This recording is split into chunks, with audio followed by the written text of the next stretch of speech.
تو ان کے گھر میں جب میں گئی تو میں اتنا، ہم جیسے فارمل میں بٹھا دیتے ہیں نا گیسٹ، تو وہیں بیٹھے ہوتے ہیں، تو ایک اتنا پیارا سا بچہ نا ایک چیئر پہ بیٹھا ہوا، تو وہ فون لے کے کھیل رہا تھا. تو سندس ان کا نام ہے، جن کا توقیر بھائی کا. توقیر بھائی کو میں نے پوچھا، میں نے کہا کہ یہ بچہ جو ہے یہ ان کے بیٹا امریکہ سے آیا ہوا تھا، تو میں نے سوچا کہ یہ اس کا بچہ ہے. تو ایسا یہ اس کا بچہ ہے؟ تو انہوں نے کہا کہ نہیں نہیں نہیں، یہ ہمارے کام والی جو ہے نا یہ ان کا بچہ ہے، لیکن اس کو انہوں نے اسی اسکول میں جیسے بیکن ہاؤس میں اس کو داخل کرایا ہوا تھا.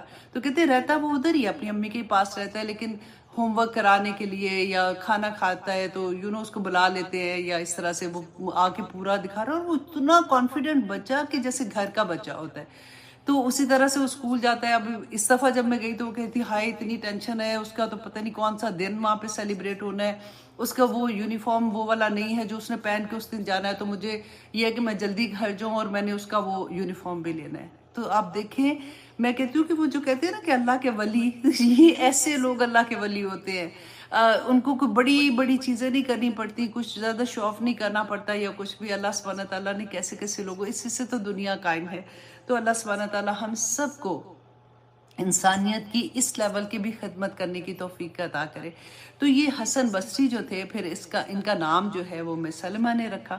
تو کہتی جب وہ کام کر رہی ہوتی تھی تو اکثر اس کو گود میں اٹھا کے اسے کھیلتی رہتی تھی، اور اسی طرح سے یہ جو حسن بصری ہے یہ بڑے ہوتے گئے. اور جب وہ بڑے ہوئے تو پھر یہ مدینہ میں، مدینہ مسجد نبوی میں انہوں نے صحابہ کے ساتھ وقت گزارا، وہاں پہ تعلیم لیتے رہے.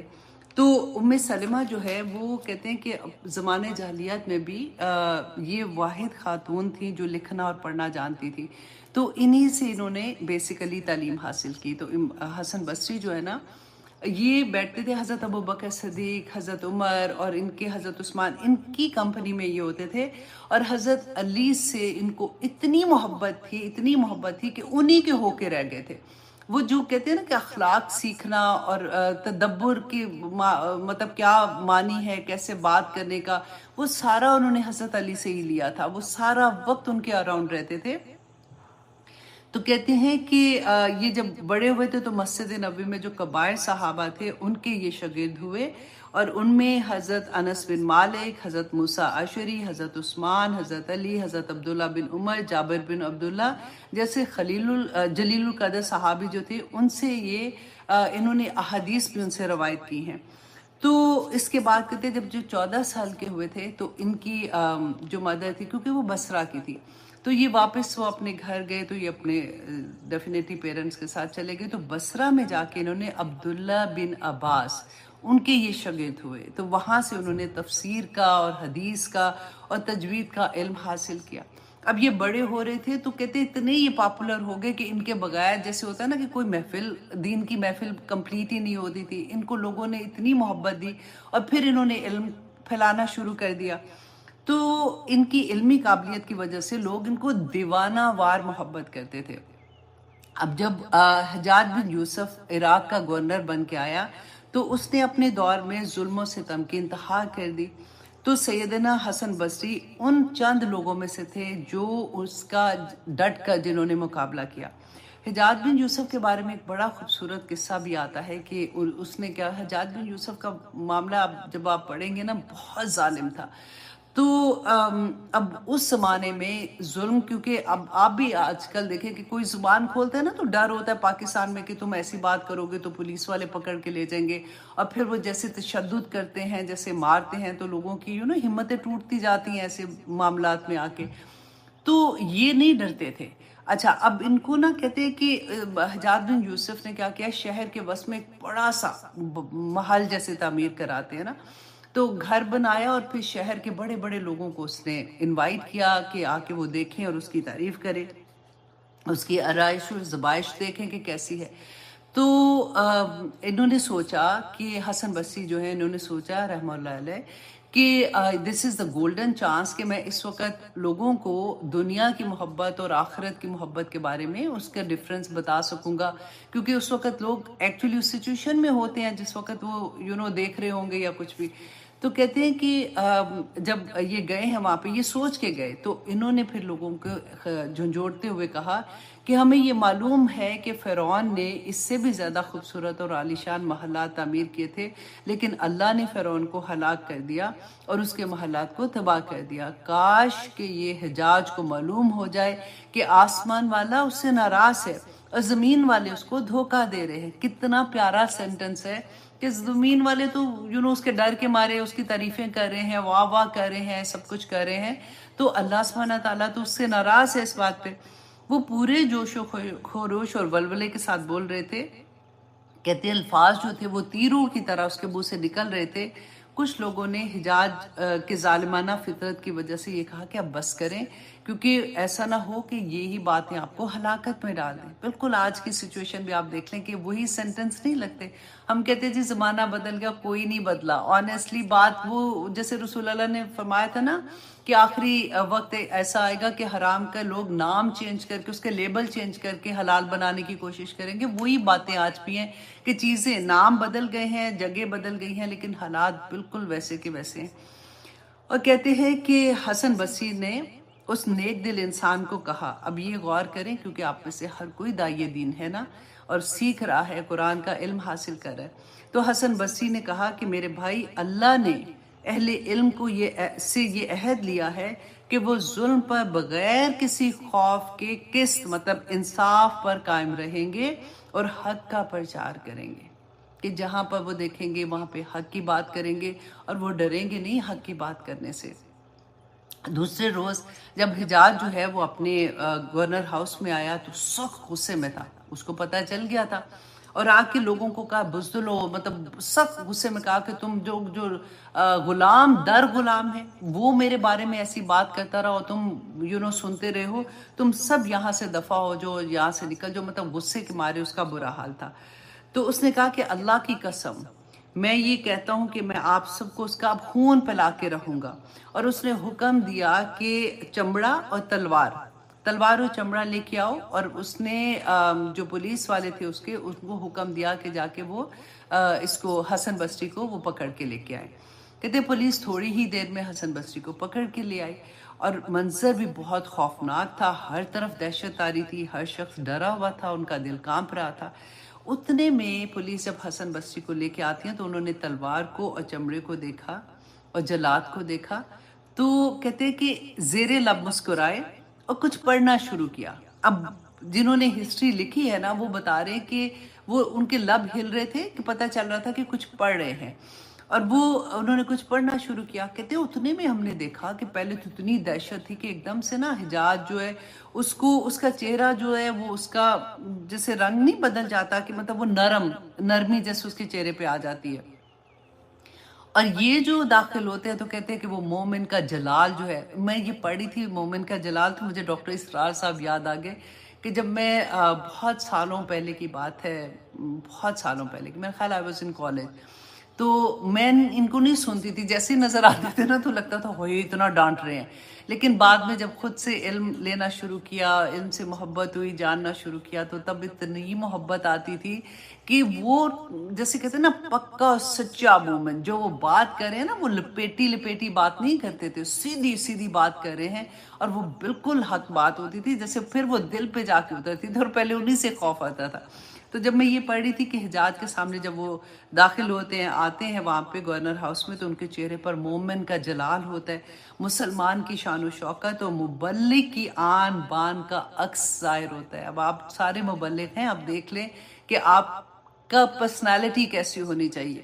جب آپ لوگوں کے سامنے جائیں تو آپ کو دیکھ کے کسی کو لگے کہ یہ اللہ والے لوگ ہیں، اور آپ کی شان جیسے ایسا نہیں ہوتا، اکڑنا نہیں اس کا مطلب ہے کہ اکڑ رہے ہیں یا کچھ کر رہے ہیں، وہ تو مومن تو اتنا نرم دل ہوتا ہے جس کی کوئی حد نہیں، لیکن اس کی پرسنالٹی، اس کی بات کرنے کا طریقہ آئیں بائیں شائیں والا نہیں ہوتا، وہ پکی ٹھکی ہوئی بات جیسے کرنے والا ہوتا ہے۔ تو کہتے ہیں حجاج نے اس کو انہیں دیکھا، اس پر ہیبت طاری ہو گئی، غصہ ختم ہو گیا، اور اس نے دھیمی آواز میں ان کو کہا کہ ابو سعید میرے ساتھ آ کے بیٹھیں۔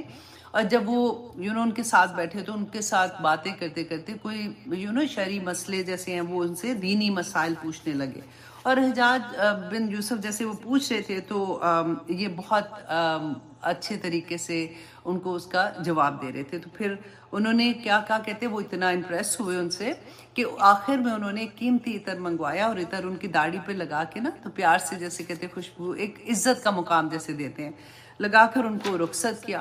کہتے جیسے ہی حجاج بن یوسف بھائی جا رہے تھے تو ان کا ایک دربان ان کے پیچھے گیا اور انہوں نے جا کے کہا کہ حسن بصری کو کہ آپ نے کیا پڑھ رہے تھے. آپ کیونکہ ہم نے دیکھا تھا جب آپ داخل ہوئے ہیں آپ نے دیکھا تو ایک دم سے ہم تو اتنے خوفزدہ تھے کیونکہ وہ جو اس نے کہا تھا کہ آپ کے ساتھ کرنے والا تھا.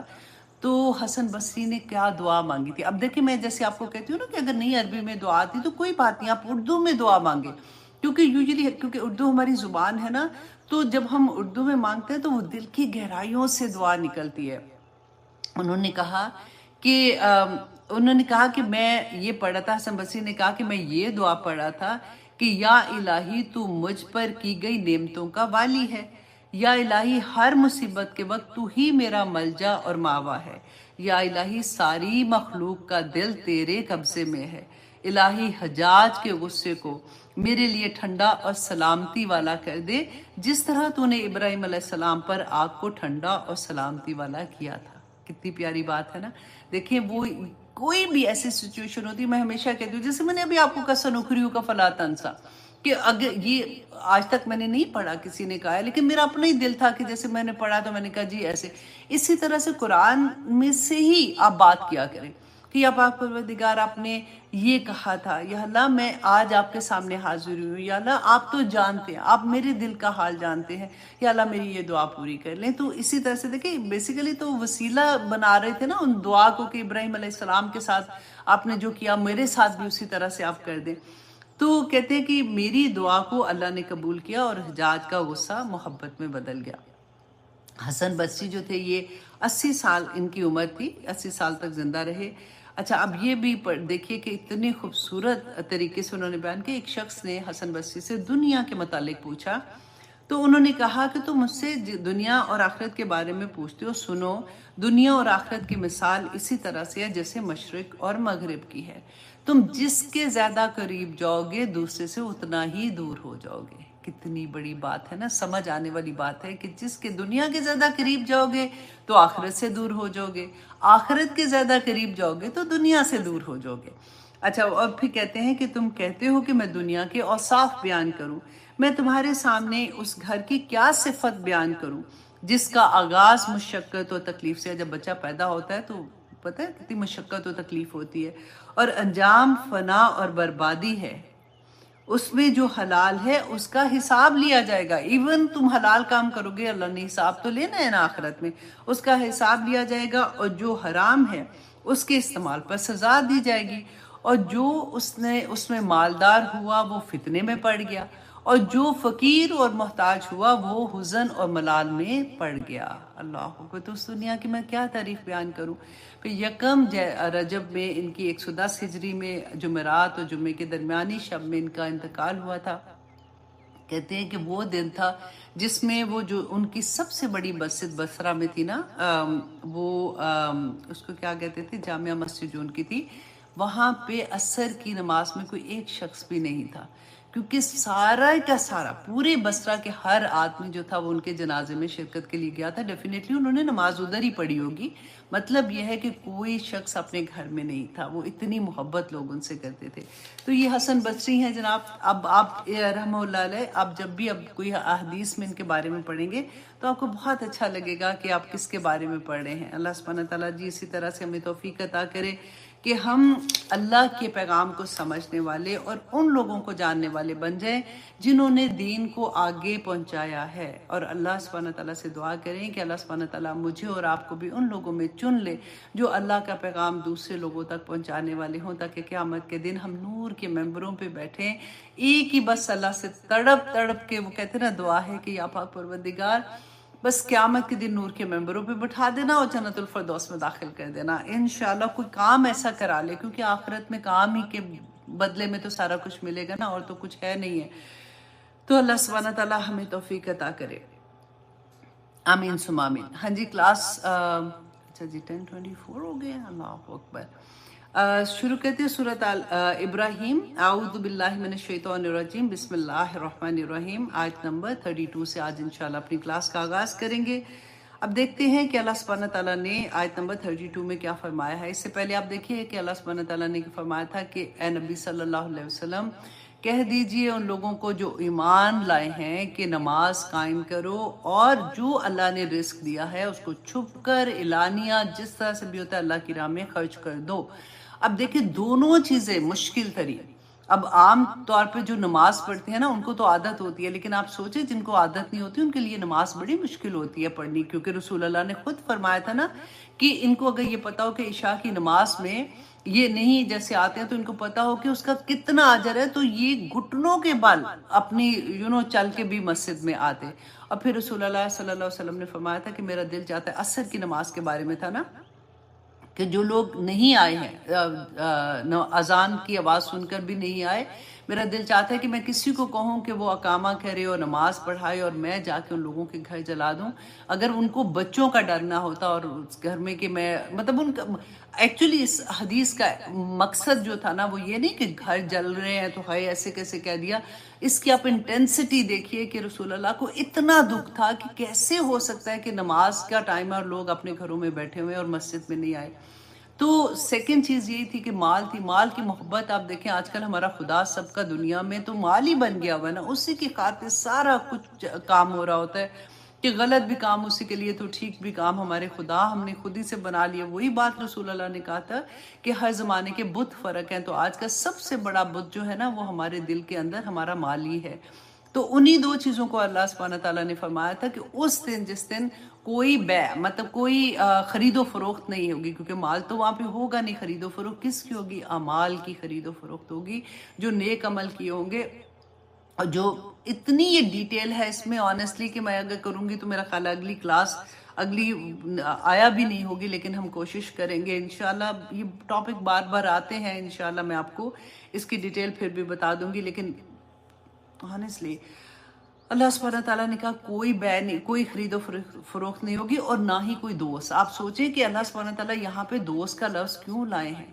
کیونکہ انسان اپنے دوست کے دین پہ ہوتا ہے. سوچ سمجھ کے اپنے دوست بنائیں، ایسے دوست جو آپ کو اللہ کے قریب کرنے والے ہوں. اپنے بچوں کے لیے جب دعا کرتے ہیں، ان کے رشتوں کے لیے دعا کرتے ہیں، تو دعا کیا رہے کہ یا پاک پروردگار ان کے نصیب میں ایسے بچیاں یا ایسے بچے ہیں جو ان کی اولادوں کو، ان کو بھی اور ان کی اولادوں کو اللہ سبحانہ تعالیٰ کے قریب کرنے والے ہوں. کیونکہ کامیاب صرف وہ انسان ہو گیا جس نے اللہ کو پا لیا. اور دعا کیا کرے اس بات کی کہ اللہ سبحانہ تعالیٰ مجھے وہ محبت عطا کر دے جو بس مجھے پار کرا دے اس دنیا سے.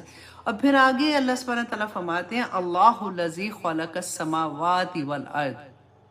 اب یہ جو پہلے اللہ سبحانہ تعالیٰ نے بیان کیا نا، اب اللہ ذہن میں آتا ہے جیسے اللہ سبحانہ تعالیٰ کیونکہ پہلے مخاطب تو مشرکین مکہ تھے نا، تو اللہ سبحانہ تعالیٰ نبی صلی اللہ علیہ وسلم سے فرماتے ہیں کہ ان کو بتا دو یہ کہ اللہ ہے کون. اللہ کو مان رہے تھے نا، کہ تم دیکھو تو صحیح کہ یہ جو تمہیں حکم دیا ہے یہ کون ہے رب؟ وہ جس نے پیدا کیا تمہارے لیے آسمان اور زمین کو. اور سورۃ ملک میں اللہ سبحانہ تعالیٰ نے اتنی پیاری طریقے سے یہی آسمان دیکھیں ہمارے اوپر جو اللہ نے چھت بنائی ہے، اور زمین اب کتنا ہم سنتے ہیں نا کہ اپنے مدار کے گرد گھوم رہی ہے، ہمیں تو نہیں پتہ چلتا، ہم تو زمین پہ قائم کھڑے ہوئے ہیں، گھر بھی بنا لیے. اللہ سبحانہ تعالیٰ کہتے ہیں میخوں کی طرح پہاڑوں کو گاڑ دیا تاکہ وہ ہلے نہ اور تم اس میں چلتے ہو پھرتے ہو.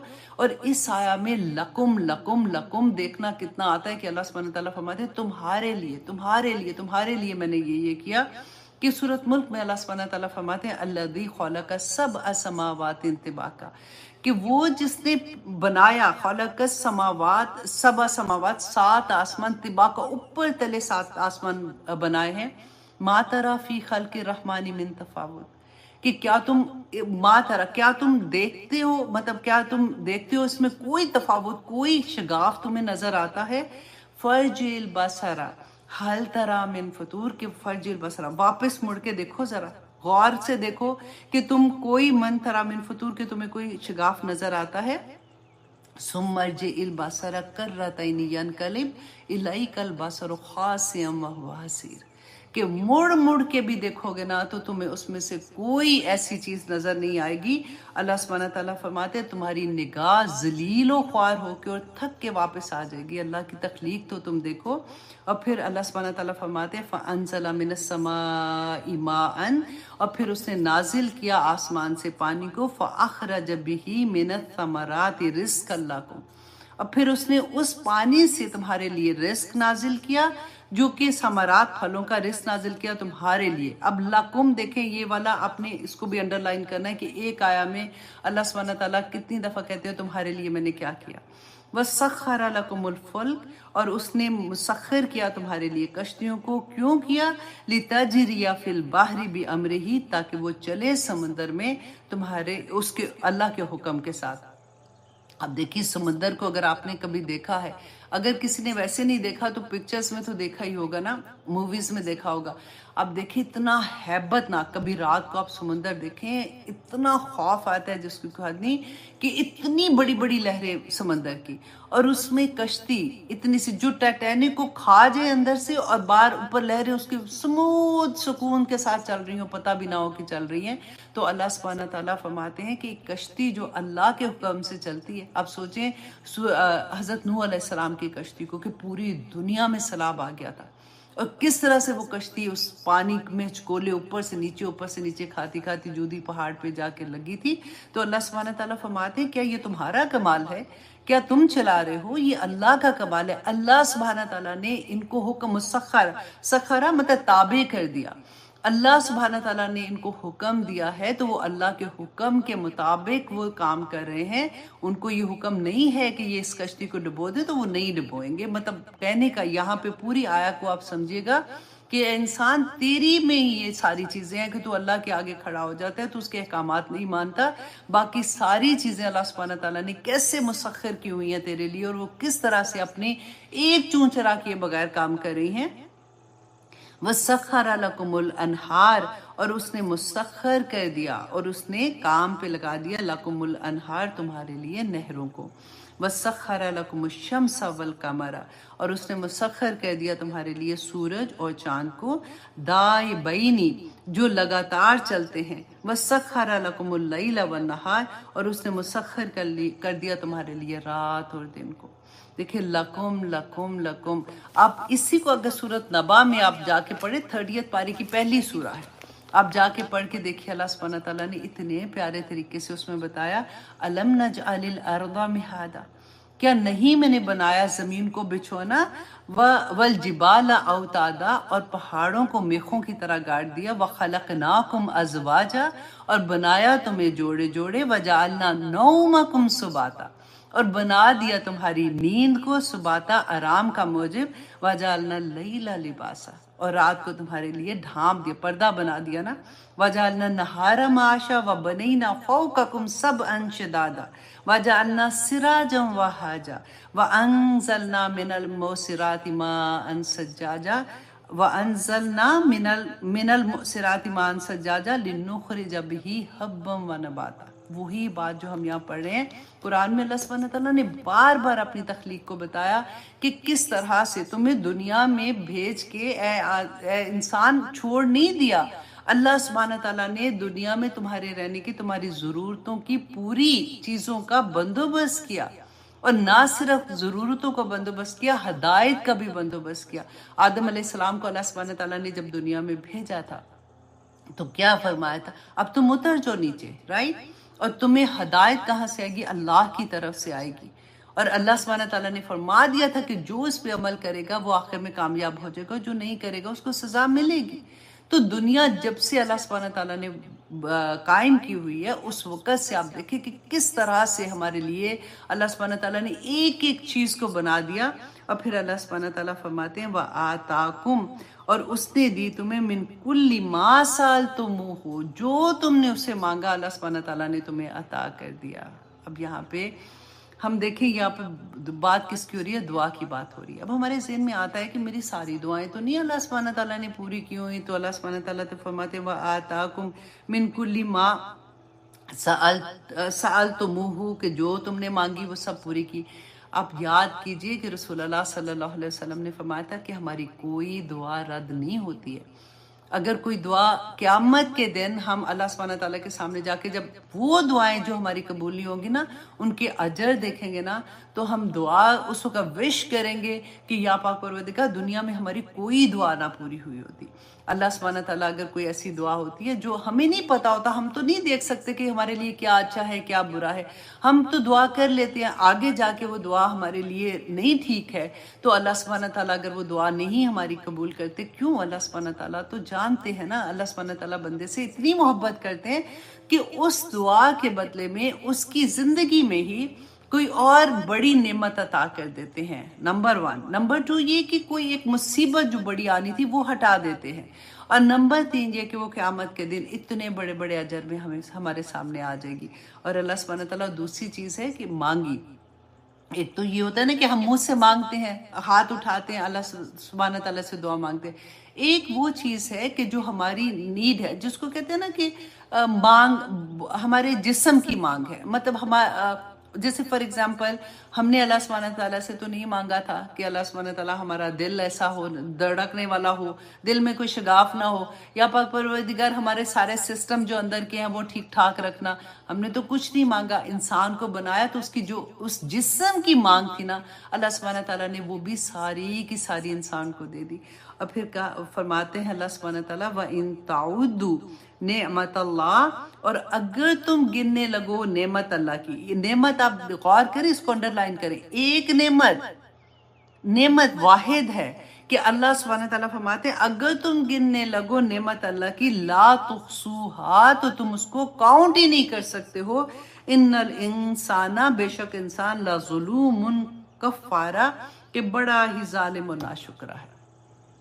اب یہاں پہ ظالم پتہ ہے کس کے لیے آیا؟ ناشکری کے لیے ہی آیا ہے. 2 بار اللہ سبحانہ تعالیٰ نے فرمایا، کیونکہ آدم علیہ السلام نے جو دعا مانگی تھی کہ ربنا ظلمنا انفسنا، تو وہ ظلم کیا تھا؟ وہ جو انہوں نے اللہ سبحانہ تعالیٰ نے فرمایا تھا نا کہ اس درخت کا پھل نہیں کھانا، تو انہوں نے مطلب انہوں نے اللہ کا حکم نہیں مانا تھا. تو وہ جو غلطی ان سے ہوئی تھی اس وجہ سے انہوں نے کہا تھا تو ہم اپنے ظلم دیکھیں، ہم اپنی ناشکریاں دیکھیں، ہم اپنی اللہ سبحانہ تعالیٰ کے احکامات دیکھیں. ہمیں بھی تو اللہ نے احکامات دیے، اور ہمارے پاس احکامات کون سے ہیں؟ وہاں تو جبرائیل علیہ السلام آ کے بتا رہے تھے، یہاں پہ کون بتا رہا ہے؟ یہ قرآن بتا رہا ہے. اور یہ قرآن ایسی کتاب ہے، میں صدقے جاؤں اللہ سبحانہ تعالیٰ اتنا پیارا تھا. آج ہی میں حدیث بھی ایک پڑھ رہی تھی کہ رسول اللہ صلی اللہ علیہ وسلم نے فرمایا کہ وہ لوگ، اب آپ میں سے وہ لوگ جو تفسیر کے یا حفظ کے یا تجوید کے ساتھ قرآن پڑھنے کے اسٹوڈنٹ ہیں نا، ان کے لیے بہت پیاری حدیث ہے. یوزلی یہ ہوتا ہے کہ ہم کہتے ہیں ہائی اتنا ہوم ورک ہے، ہائی اتنا ہوم ورک ہے، اب مجھے ٹائم نہیں مل رہا، مجھے وقت نہیں مل رہا، ابھی تو میں نے دعائیں بھی نہیں کی، میں نے تو وہ وظیفہ کرنا تھا. فار ایگزامپل ہمیں عادت ہوتی ہے نا تسبیحات نہیں کر سکی پوری. تو رسول اللہ صلی اللہ علیہ وسلم نے فرمایا کہ جو لوگ قرآن میں مشغول رہتے ہیں نا، اور وہ ان کو وقت ہی نہیں ملتا کہ وہ تسبیحات کر سکیں یا کوئی ایسی چیز کر سکیں، تو اللہ سبحانہ تعالیٰ فرماتے ہیں کہ وہ مطلب ان کے پاس وقت نہیں ہے کہ وہ ہاتھ اٹھا کے دعائیں کریں، وہ ان کو سبق ہی یاد کرنے میں سارا وقت گزر جاتا ہے. تو اللہ سبحانہ تعالیٰ ہر مانگنے والے سے زیادہ اس کو عطا کرے گا. اور اللہ سبحانہ تعالیٰ نے فرمایا کہ قرآن کی فضیلت عام جیسے ہم پڑھتے ہیں نا، دوسری کتابیں پڑھتے ہیں، اس پر ایسی ہے جیسے انسان کی فضیلت، جیسے اللہ کی فضیلت انسان کے اوپر ہے. اتنی بڑی بات ہے. تو وہ قرآن کو سیکھنے جب ہم بیٹھے ہیں تو اس قرآن کی شان تو دیکھیں کہ نہ مانگے، نہیں وقت ملا، پاگلوں کی طرح لگے ہوئے ہیں کہ یہ وقت نہیں آ رہا، یہ نہیں آ رہا، یہ نہیں آ رہا. آنیسٹلی میں آپ لوگوں کے حوصلے کے لیے بتاتی ہوں کہ میں نے ابھی تجوید کی کلاس دوبارہ سے شروع کی. میرا خیال ہے میں نے کوئی 100 دفعہ کلاس شروع کی ہے. اتنی محبت ہوتی ہے نا کہ اچھا اور سیکھے اور پتہ چلے اور پتہ چلے. ابھی پھر سے واپس ہم آگے ہیں وہ مخارج پہ کہ اچھا اس کو کیسے ادا کرنا ہے، اس کو کیسے ادا کرنا ہے. اور اتنا مزہ آتا ہے کہ آنیسٹلی دل چاہتا ہے کہ آپ پروردگار لمحے اس کے اندر ہمارے لگا دینا. تو اللہ سبحانہ تعالیٰ نے فرمایا کہ اللہ کی نعمتوں کو انسان جو ہے وہ بیان ہی نہیں کر سکتا، اس کو شمار ہی نہیں کر سکتا. اب دیکھیے کہ جب شمار کی بات آتی ہے تو ہم